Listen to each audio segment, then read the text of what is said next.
ये है वो 4 विवादित चेहरे जो राष्ट्रीय चर्चा का केंद्र बने हुए हैं। आखिर उन्होंने ऐसा किया क्या है, चलिए जानते हैं। सबसे पहले इनसे मिलिए। ये है नॉर्थ ईस्ट दिल्ली के एडीसीपी संदीप लांबा। जिस तरह की इन्होंने हरकत की है वो इनके पद से बिल्कुल मेल नहीं खाती। कैसा लगेगा जब देश के सबसे उच्चतम लेवल की परीक्षा पास कर आईएएस बनी ये मां से प्रोटेस्ट में आई एक महिला पर जो कि शांतिपूर्वक खड़ी थी उस पर इस तरह अपने शारीरिक बल का प्रयोग करें। जितना हमने पढ़ा है संविधान और कानून हमें इस तरह के बर्ताव की इजाजत नहीं देता। शायद स्त्रियों के साथ इस तरह पेश आना ये अपने घर से सीख कर आए। अब इनसे मिलिए। ये है सोनिया शेरावत, आरएएफ की असिस्टेंट कमांडेंट। इनकी चर्चाओं का केंद्र बनने के पीछे 2 वजह हैं।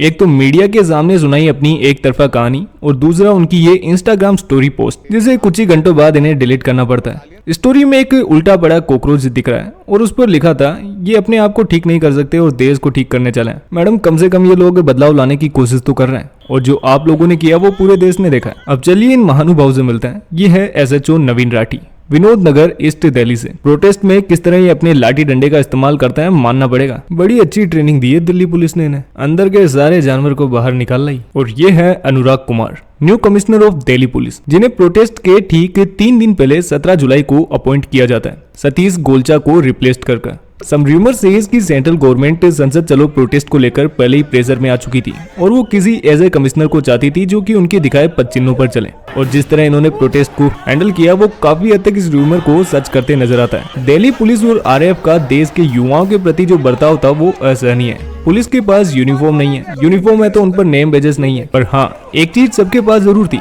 लाठियां और उन लाठियों पर लगी लोहे की कीलें।